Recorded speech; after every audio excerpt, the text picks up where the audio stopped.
Hi, my name is Shawnise Chantell. I'm from Central Arkansas, and I had a 20-minute near death experience.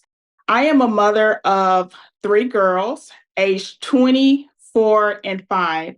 I know you're probably saying, wow, that's a big gap. And yeah, you're right. But that leads me right into my story. In 2018, 16 years later, I had a baby girl, and it was very surprising, and I was much nervous to the point as how was life going to be like having a baby 16 years later. And then soon after that, I was pregnant again in 2019. So my OBGYN, she convinced me to get a tubal ligation, and I didn't know too much about it, but it kind of sounded good because at this point, my family would have been complete. Women that I've talked to says that it only took 20 minutes. This is the best decision that they ever made. And so, and I was very active and healthy, jumping out of airplanes, climbing mountains, very, very active. So I didn't see any reason why my experience would be any different. So I opted in for a tubal ligation, which some people know it as getting your tubes tied after childbirth. On July the 19th, 2019 is when I went into labor, but I didn't deliver until the following day. So right after I delivered baby girl, I went into the operating room, and that's when I had the tubal ligation. Surgery was supposed to take 20 minutes, but mine estimated about an hour and 20 minutes. Not sure why, but it did take that long. I was wheeled out, and soon after, I kept having stomach pain. So my abdomen was hurting, and I kept saying that my stomach is hurting. And the doctor nurse was like, it's just gas, it's after childbirth symptoms. And I went on with that, but I knew it was something different other than gas. So day two is when I had a rapid response. My oxygen level was decreasing, my blood pressure was going crazy, and I ended up fainting. So at this point, it alerted the doctors and nurses that maybe she's experienced something other than gas pain. So it led them to do a little bit of investigation. End up getting a NG tube and feeding tube because at this point I was curled up in a fetal position because I was just in so much pain. And it also prompted, and I stopped eating and I wasn't having bowel movement or passing gas. And so the doctor ended up doing a CT scan. Well, the CT scan showed that it was normal. And that really discouraged me because I knew I wasn't imagining these pains.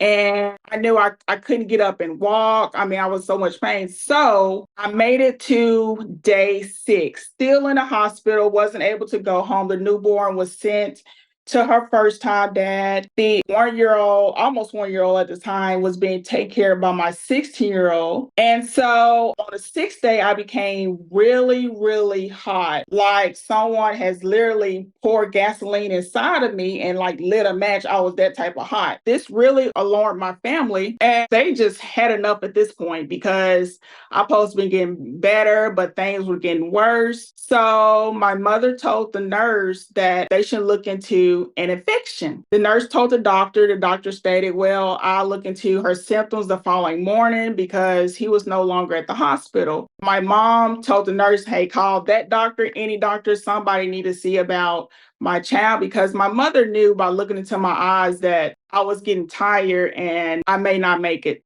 So the doctor ordered a CT scan, and that showed fecal matter, and that prompted emergency exploratory surgery. So this was like the second time going into the operating room because my first time was having my tubes tied. And within the operating room, the surgeon found a hole within the bowel as well as several abscesses. After that, I was wheeled out with a wound vac and several drainages, and I went into CCU. And cultures revealed I had 3 deadly infections. I had sepsis, and then at that point, I was also vomiting up my bowel. I had staph, and I had a different other killer infection. So that prompted them to go ahead and do antibiotics. So at this point, it's a race against time. because my organs are starting to fail, my heart, my lungs, my kidneys.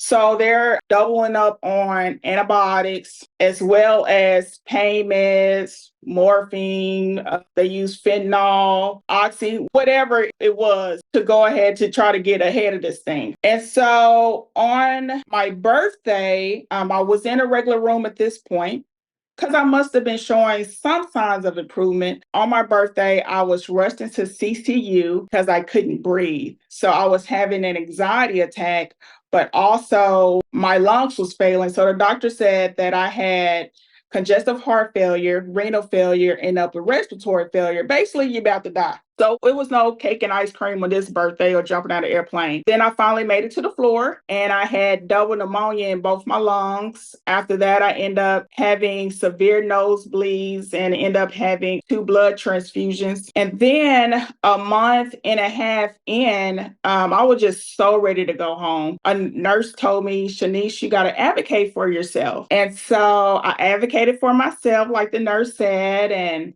went through all my doctors. I had like 7 at this point, and they all gave me the go ahead that I was going to go home the following day. So I was really excited because in my mind, I was ready. I didn't know if my body was, but I was ready. And so got the go ahead that I was going to go home. My family at the hospital, we praising God, we having a good time. And my sister said to herself, or said to me, she was like, I see you in the morning, because she was going to come back and get me because I was being discharged. So by the time she made it from the hospital to her driveway, she get a frantic call to come back because I flatlined. And what happened with that, in the process of me flatlining, I end up getting 5 shocks. And before that, the rapid response, my heart was skipping rhythm. And so it prompted like rapid response.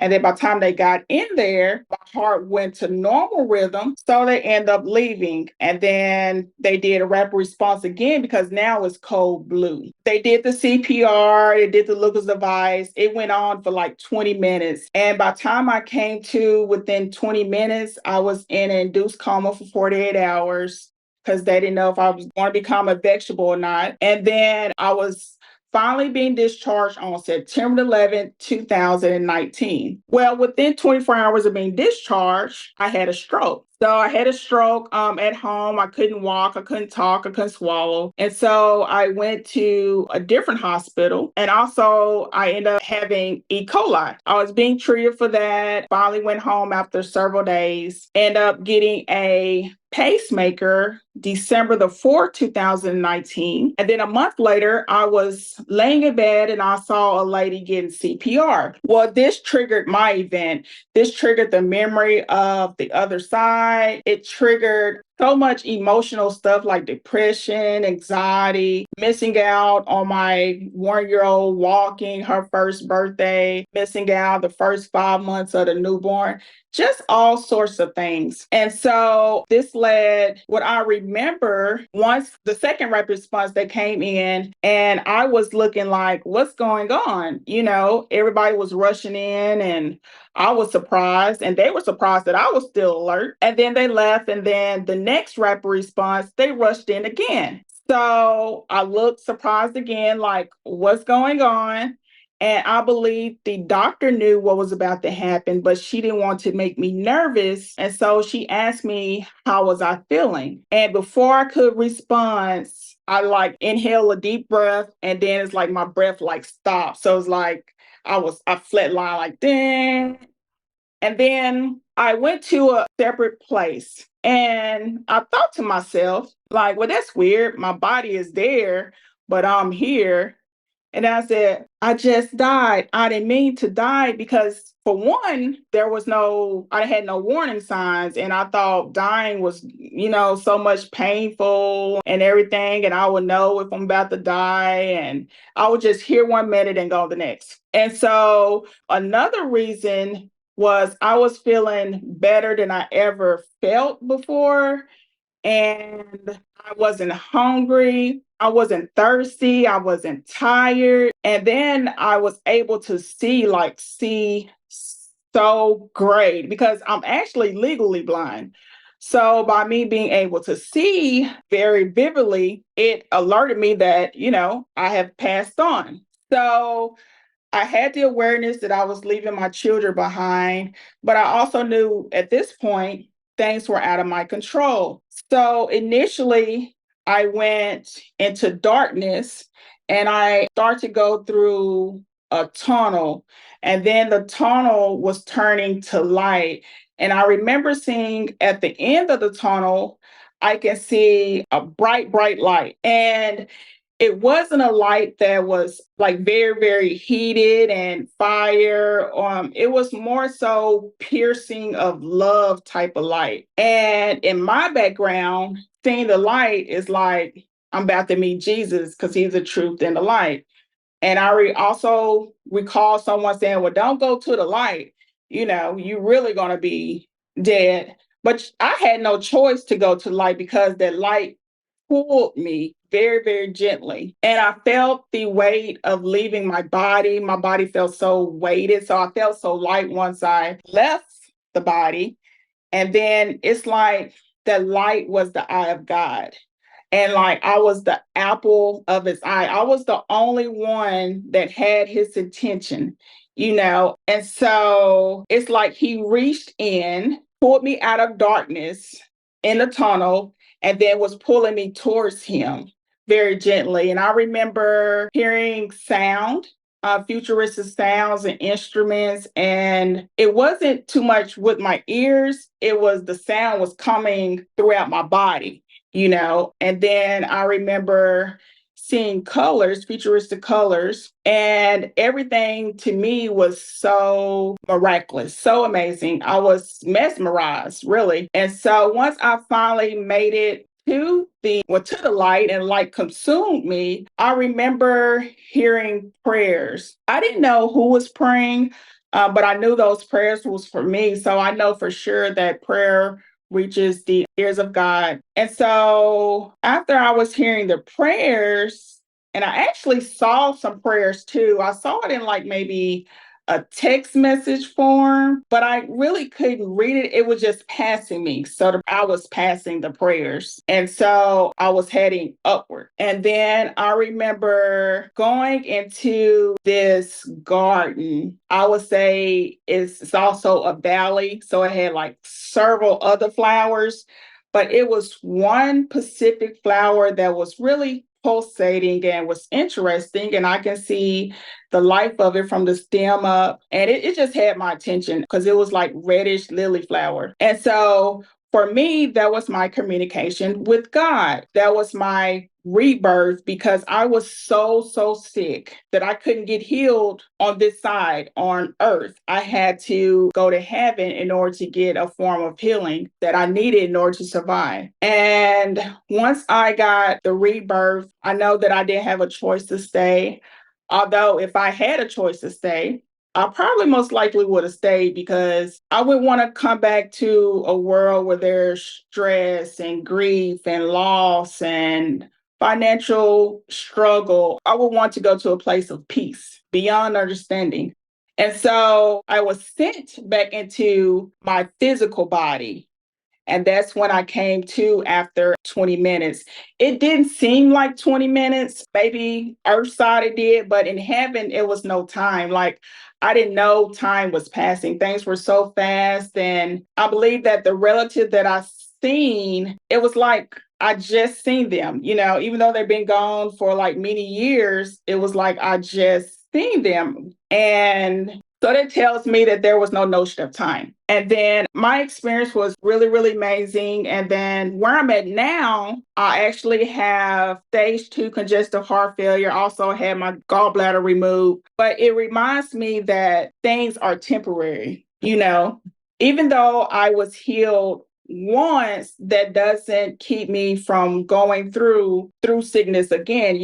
But I know that on this side of life, everything is temporary. Grief, loss, sadness, it's all a part of the body. But the spirit and the soul, once you go to heaven, you have no remembrance of that turmoil.